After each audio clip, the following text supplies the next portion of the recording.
नमस्कार छात्रों, आज हम पढ़ेंगे बाल महाभारत कथा का पाठ 14 जरासंध कि जरासंध कौन था। जरासंध एक बहुत ही बलशाली राजा था।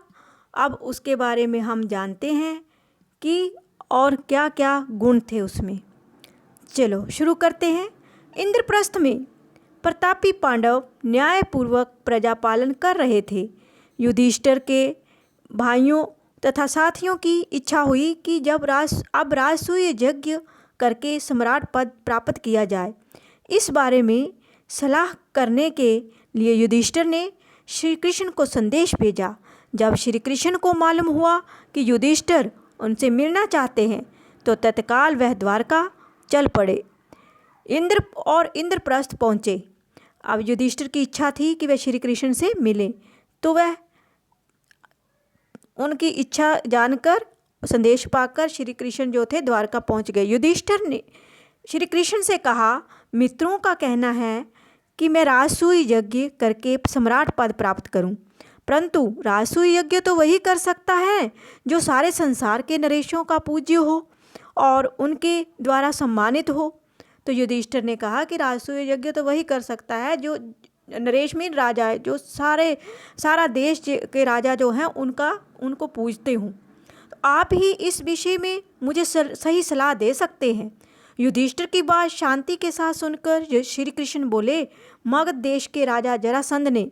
अब मगध देश के राजा जरासंध के बारे में। जरासंध कहाँ का राजा था? मगध देश का। जब सब राजाओं को जीतकर उन्हें अपने अधीन कर रखा है, सभी उसका लोहा मान चुके हैं। उसको लोहा मानते हैं, शक्तिशाली मानते हैं और उसके नाम से डरते हैं। यहाँ तक कि शिशुपाल जैसे शक्ति संपन्न राजा भी उसकी अधीनता स्वीकार कर चुके हैं। वहाँ गुलाम रह चुके हैं और उसकी छत्र छाया में रहना पसंद करते हैं। अतः जरासंध के रहते हुए और कौन सम्राट पद प्राप्त कर सकता है? जब महाराज उग्रसेन का नासमझ बेटा कंस, बच्चों ये रेखांकित कर लो, उग्रसेन का बेटा कौन था? कंस। जरासंध की बेटी से ब्याह करके उसका साथी बन गया था। तब मैंने और मेरे बंधुओं ने जरासंध के विरुद्ध युद्ध किया था। 3 वर्ष तक हम उसकी सेनाओं के साथ लड़ते रहे। 3 वर्ष तक लड़ते रहे थे। वह बता रहे हैं उनको, युधिष्ठिर को बता रहे हैं कि कितने साल तक उसकी सेना से लड़ते रहे थे? 3 वर्ष तक, 3 साल तक, पर आखिर हार गए। हमें मथुरा छोड़कर दूर पश्चिम द्वारका में जाकर नगर और दुर्ग बनाकर रहना पड़ा। आपके साम्राज्याधीश होने में दुर्योधन और कर्ण को आपत्ति ना भी हो, फिर भी जरासंध से इसकी आशा रखना बेकार है। बगैर युद्ध के जरासंध इस बात को नहीं मान सकता है। जरासंध ने आज तक पराजय का नाम तक नहीं जाना है। ऐसे अजय पराक्रमी राजा जरासंध के जीते जी आप राजसूय यज्ञ नहीं कर सकेंगे। उसने जो राजे महाराजे बंदी गृह में डाल रखे हैं, किसी न किसी उपाय से पहले उन्हें छुड़ाना होगा। जब ये हो जाएगा तभी राजसूय यज्ञ करना आपके लिए साध्य होगा। श्री कृष्ण युधिष्ठिर को समझा रहे हैं कि जितने भी राजा उसने बंदी बना रखे हैं जरासंध ने, उनको छुड़ाना होगा। उसके बाद जरासंध पर हराना होगा, तो ही आप राजसूय यज्ञ कर सकते हैं। अब श्री कृष्ण की ये बातें सुनकर शांति प्रिय राजा युधिष्ठिर बोले, आपका कहना बिल्कुल सही है। तो इस विशाल संसार में कितने ही राजाओं के लिए जगह है, कितने ही नरेश अपने अपने राज्य का शासन करते हुए इसमें संतुष्ट रह कर सकते हैं। आकांक्षा वह आग है जो कभी बुझती नहीं। जो हमारी आकांक्षाएं होती हैं, इच्छाएं होती हैं, वो आग होती है, आग की तरह जलती है, वो कभी नहीं खत्म होगी। इसलिए मेरी भलाई इसी में दिखती है कि साम्राज्याधीश बनने का विचार छोड़ दूं और जो है उसी को लेकर संतुष्ट रहूं। युधिष्ठिर क्या है? वह एक संतुष्ट व्यक्ति है, संतुष्ट राजा है। वो किसी का बुरा नहीं चाहते अपने राज्य पाने के लिए, अपने को शक्तिशाली बनाने के लिए। युधिष्ठिर की ये विनयशीलता भीमसेन को अच्छी ना लगी। उसने कहा, श्री कृष्ण की नीति कुशलता, मेरा शारीरिक बल और अर्जुन का शौर्य एक साथ मिल जाने पर कौन सा ऐसा काम है जो हम नहीं कर सकते। यदि हम तीनों एक साथ चल पड़े तो जरासंध की शक्ति को दूर करके ही लौटेंगे। आप इस बात की शंका ना करें, इसकी कोई भी शंका ना करें। भीम को गुस्सा आ रहा है कि हम क्यों नहीं कर सकते। ये सुनकर श्री कृष्ण ने कहा, यदि भीम और अर्जुन सहमत हो तो हम तीनों एक साथ जाकर उस अन्यायी की जेल में पड़े हुए निर्दोष राजाओं को छुड़ा सकेंगे। जो हम तीनों अगर इकट्ठे जाते हैं तो उसको हरा देंगे। परंतु युधिष्ठिर को ये बात ना जंची, उसको पसंद नहीं आई। उन्होंने कहा, मैं तो कहूँगा कि इस कार्य में प्राणों पर बन आने की संभावना हो, इसके विचार तक को छोड़ देना ही अच्छा होगा। ये सुनकर वीर अर्जुन बोल उठे, यदि हम यशस्वी भरतवंश की संतान होकर भी कोई साहस का काम ना करें तो धिक्कार है हमें और हमारे जीवन को। जिस काम को करने की हम में सामर्थ्य है, शक्ति है, भाई युधिष्ठिर क्यों समझते हैं कि उसे हम ना कर सकेंगे। श्री कृष्ण अर्जुन की इन बातों से मुक्त हो गए। वो उनकी बातों ने उनको मोह लिया। श्री कृष्ण जो थे अर्जुन की बातों से प्रसन्न हो गए। धन्य हो अर्जुन, मुक्ति के लाल। अर्जुन से मुझे यही आशा थी। जब जरासंध के साथ युद्ध करने का निश्चय हो गया तो श्री कृष्ण और पांडवों ने अपनी योजना बनाई। अब ये योजना बनाकर चल रहे हैं। श्री कृष्ण, भीमसेन और अर्जुन ने बलकल पहन लिए। बलकल मीन बस्तर पहन लिए। कौन से हाथ जो व्रत रखते हैं ना, मौन व्रत रखने वालों के, यानी कि ब्राह्मणों के, उन्होंने बस्तर पहन लिए। हाथ में कुशा ले ली और व्रती लोगों का सा भेष धारण करके मगध देश के लिए रवाना हो गए। राह में सुंदर नगरों तथा गांवों को पार करते हुए वे तीनों जरासंध की राजधानी में पहुंचे। जरासंध ने कुलीन अतिथि मीन कुल के अतिथि होने के नाते उनको समझकर, अपने कुल के मेहमान समझकर उनका बड़े आदर के साथ स्वागत किया। जरासंध के स्वागत का भीम और अर्जुन ने कोई जवाब नहीं दिया। वे दोनों मौन रहे। इस पर श्री कृष्ण बोले, मेरे दोनों साथियों ने मौन व्रत लिया हुआ है, इस कारण अभी नहीं बोलेंगे। आधी रात के बाद व्रत खुलने पर बातचीत करेंगे। जरासंध ने इस बात पर विश्वास कर लिया और तीनों मेहमानों को यज्ञशाला में ठहराकर महल में चला गया। कोई भी ब्राह्मण अतिथि जरासंध के यहाँ आता तो उनकी इच्छा तथा सुविधा के अनुसार बातें करना व उनका सत्कार करना जरासंध का नियम था। इसके अनुसार आधी रात के बाद जरासंध अतिथियों से मिलने गया, लेकिन अतिथियों के रंग ढंग देखकर मगध नरेश के मन में कुछ शंका हुई।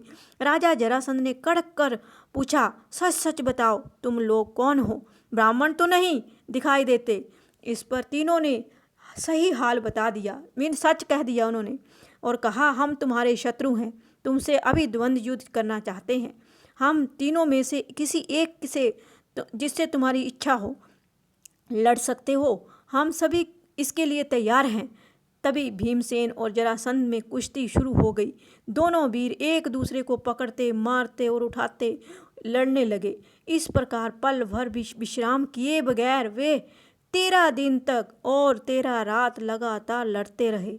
देखा बच्चों, यहाँ पर ये रेखांकित करो, मेन बात है ये कि कितने दिन युद्ध चला उनका? 13 दिन 13 रात लगातार। 14वें दिन जरासंध थक कर जरा देर को रुक गया, थोड़ी देर रुक गया वो 14वें दिन। पर ठीक मौका देखकर श्री कृष्ण ने भीम को इशारे से समझाया और भीमसेन ने फौरन जरासंध को उठाकर चारों ओर घुमाया और उसे जमीन पर जोर से पटक दिया। इस प्रकार अजय जरासंध का अंत हो गया। देखा बच्चों, भाई भाई मिलकर अगर कुछ काम करें ना तो वो उनको कोई नहीं हरा सकता। आजकल जो है भाई भाई इकट्ठे ही नहीं होते। पुराने ज़माने में सब एक दूसरे का साथ देते थे तो कोई नहीं उनको हरा सकता था। श्री कृष्ण और दोनों पांडवों ने उन सब राजाओं को छुड़ा लिया जिनको जरासंध ने बंदी गृह में डाल रखा था। जरासंध के पुत्र सहदेव को मगध की राज गद्दी पर बिठाकर इंद्रप्रस्थ लौट गए। अब जरासंध का बेटा कौन था? सहदेव, और उसको मगध की राजगद्दी दे दी। इसके बाद पांडवों ने विजय यात्रा की और सारे देश को महाराज युधिष्ठिर की अधीनता में ले आए। जरासंध के वध के बाद पांडवों ने राजसूय यज्ञ किया। इसमें समस्त भारत के राजा आए हुए थे। जब अभ्यागत नरेशों का आदर सत्कार करने की बारी आई तो प्रश्न उठा कि अगर पूजा किसकी हो। सम्राट युधिष्ठिर ने उस बारे में पितामह भीष्म से सलाह ली। वृद्ध भीष्म ने कहा कि द्वारकाधीश श्री कृष्ण की पूजा पहले की जाए। द्वारकाधीश जो है श्री कृष्ण को पूजा जाए। युधिष्ठिर को भी ये बात पसंद आई। उन्होंने सहदेव को आज्ञा दी कि वह श्री कृष्ण का पूजन करे। सहदेव ने विधिवत श्री कृष्ण की पूजा की। वासुदेव को इस प्रकार गौरवान्वित होना बिल्कुल भी पसंद नहीं था। नरेश शिशुपाल को अच्छा नहीं लगा। किसको अच्छा नहीं लगा श्री कृष्ण की पूजा करना? शिशुपाल को। वह एक का एक उठ खड़ा हुआ और ठहाका मारकर हंस पड़ा। सारी सभा की दृष्टि जब शिशुपाल की ओर गई तो वह ऊंचे स्वर में व्यंग्य से बोलने लगा, मजाक करने लगा। ये अन्याय की बात है कि एक मामूली से व्यक्ति को इस प्रकार गौरवान्वित किया जाता है।